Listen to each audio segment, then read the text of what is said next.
Jangan lupa subscribe ya.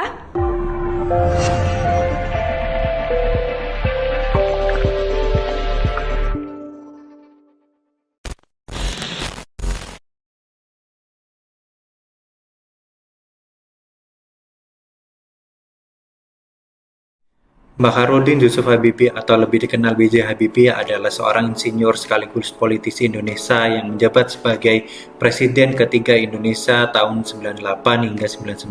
Ia lahir di Parepare 25 Juni 1936. Habibie dikenal karena kontribusinya yang sangat signifikan dalam industri kedirgantaraan sebelum beralih ke dunia politik. Habibie belajar teknik pertambangan dan kedirgantaraan di Jerman.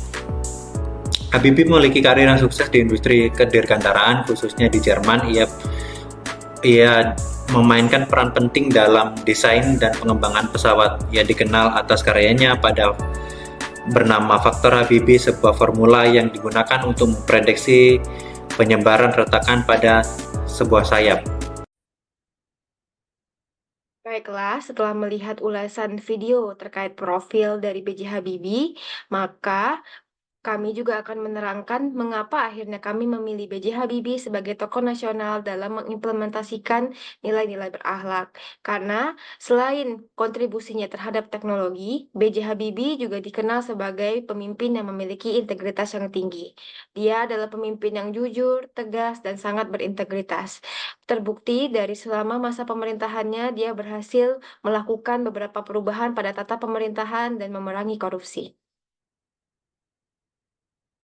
Nilai pertama, berorientasi pelayanan.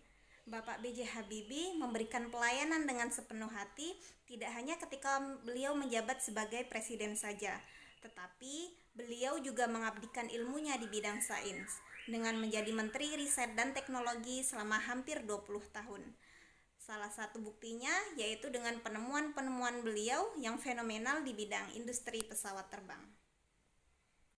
Nilai kedua, akuntabel. B.J. Habibie dikenal sebagai seseorang yang sangat akuntabel dalam berbagai aspek kehidupan dan kepemimpinannya. Pemerintahan Habibie dibagi menjadi 3 periode, yaitu awal, tengah, dan akhir. Masa awal fokus pada stabilitas politik, masa tengah pada pembenahan ekonomi, dan masa akhir pada kebijakan sosial, terutama masalah di Timur Timur. Kebijakan sosial ini dianggap sebagai masa akuntabilitas politik Habibie karena harus menghadapi konsekuensi dari keputusannya. Akuntabilitas Habibie terlihat dalam upayanya menghadapi krisis, melaksanakan reformasi administrasi publik, dan meningkatkan legitimasi pemerintahan. Bapak B.J. Habibie berorientasi kompeten.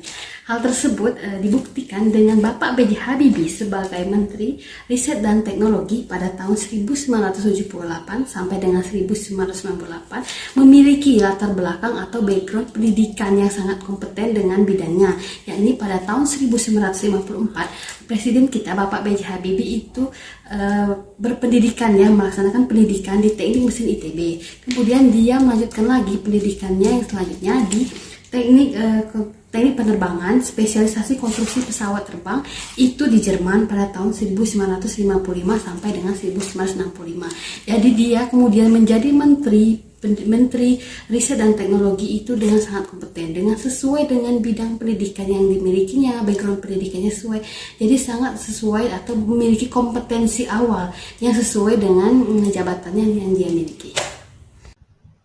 Selanjutnya, harmonis. Harmonis yang dimiliki oleh Bapak B.J. Habibie adalah sikap dan perilaku dalam membangun kerjasama, jalinan kerjasama, serta mampu menciptakan hubungan harmonis dengan rekan kerja, seperti pengembangan industri keuangan syariah, perkembangan ekonomi syariah, kerjasama dengan organisasi internasional, dan keharusan pendidikan dan penelitian. Nilai kelima, loyal. Bapak B.J. Habibie membuktikan kesetiaannya kepada Indonesia dengan menolak secara tegas tawaran status warga negara kehormatan dari negara lain dan tetap bertahan sebagai warga negara Indonesia.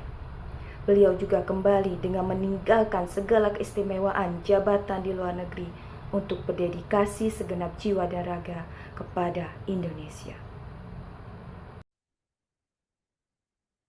Bismillahirrahmanirrahim. Assalamualaikum warahmatullahi wabarakatuh. Nama saya Tri Bayu Norito, NIP 19891122 2024061001. Saya akan menanggapi salah satu sosok yang sangat berpengaruh di Indonesia, yaitu Bapak B.J. Habibie, dari perspektif nilai adiktif dan kemampuan adaptasinya yang berkontribusi pada kepemimpinan dan pencapaiannya. Sebagai tokoh penting dalam sejarah Indonesia, sebagai Presiden Republik Indonesia yang ketiga dan seorang teknokrat, Habibie harus menghadapi banyak tantangan dan perubahan. Kemampuannya untuk beradaptasi dengan situasi yang berubah-ubah, baik dalam konteks teknologi maupun politik, menunjukkan ketahanan dan fleksibilitas yang merupakan bagian dari nilai adaptifnya. Ketika menghadapi tekanan politik dan krisis ekonomi, Habibie pun mampu menyesuaikan strategi dan pendekatannya untuk mencapai tujuan jangka pendek negara Indonesia. Demikian, Assalamualaikum warahmatullahi wabarakatuh. Nilai ketujuh kolaboratif dapat dilihat melalui upaya Bapak B.J. Habibie dalam bekerja sama secara multilateral dengan World Bank, Asian Development Bank, International Monetary Fund atau IMF untuk realisasi pembangunan ekonomi Indonesia dan mitigasi krisis moneter, sehingga Bapak B.J. Habibie mampu memupuk kepercayaan internasional dan memperkuat nilai tikar rupiah sebanyak 34%. Oleh karena itu, beliau dikenal sebagai sosok penyelamat rupiah. B.J. Habibie, seorang ilmuwan dan presiden yang berdedikasi tinggi bagi bangsa dan negara. Dari sosok beliaulah kita mendapatkan banyak pelajaran bagaimana mengimplementasikan nilai-nilai berakhlak dalam kehidupan keseharian kita, dalam kehidupan di lingkungan kerja kita. Oleh karena itu, marilah kita menyerap inspirasi dan keteladanan sebanyak-banyaknya dari seorang B.J. Habibie.